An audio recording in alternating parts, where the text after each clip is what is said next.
So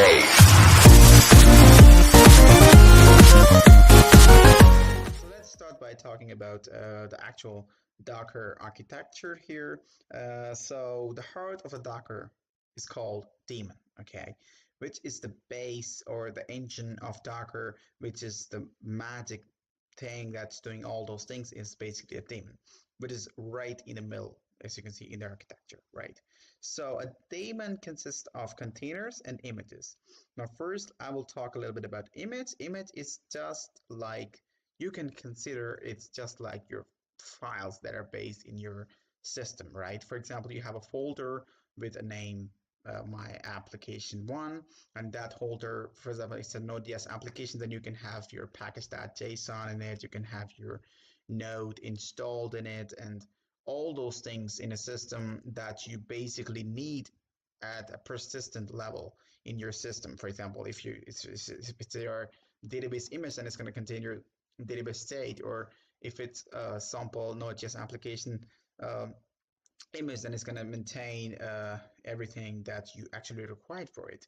And for example, for running a Node.js application, you will need an image that will be of Node, right? You need the Node installation on a machine or a container to run, and that's what your image is going to contain, right?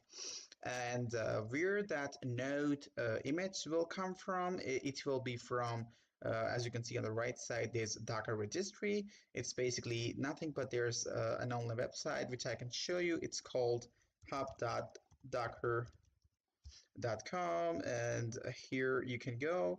And this has contained all of the Docker images that are in the world. And right, as you can see, official images which are really famous these days is Alpine, Node.js, Redis Cache, and you can find anything here, just about anything you want to build. For example, I want to build a Neo4j based application, a database, a graph database, and I want to containerize that app, then I can say, okay, Neo4j, and there you go.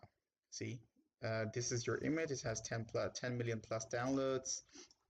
But for Node, you can go to simple Node image, or you can go to Node Alpine, which I prefer always because it's a lightweight, minimal Docker image for your node. So here we will dive deep into these things. So yeah.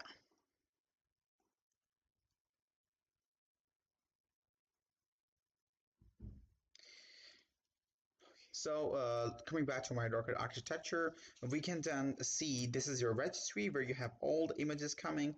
And as you can see from the hub, you're getting your images and they are coming and storing here. For example, you get an image for Neo4j installation or something like that. Or you can even deploy your own applications on Docker Hub, which I will later show in this tutorial series.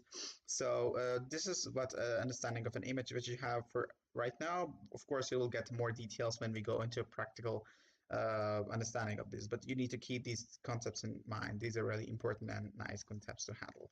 Then we have our containers.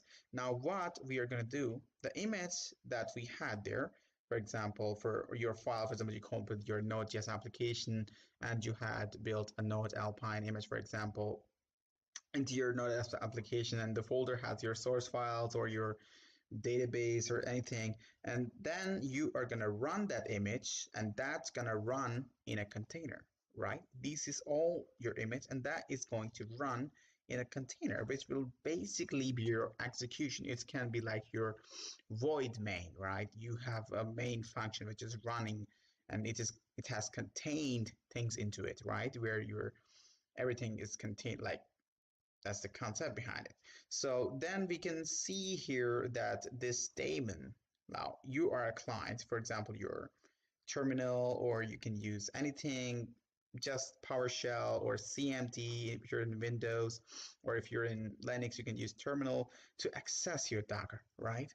So in this video, we're going to look at Docker. So I'm going to use Windows, and you can just go to Docker's website, and you can just simply get the Docker download. I will show you as well if you want to know.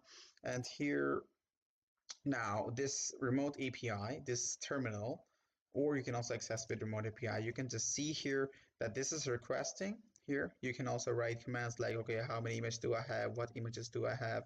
And what containers are running currently in my system? And that's about the architecture for Docker. And we will deep dive into it later, so stay tuned. Thanks for watching.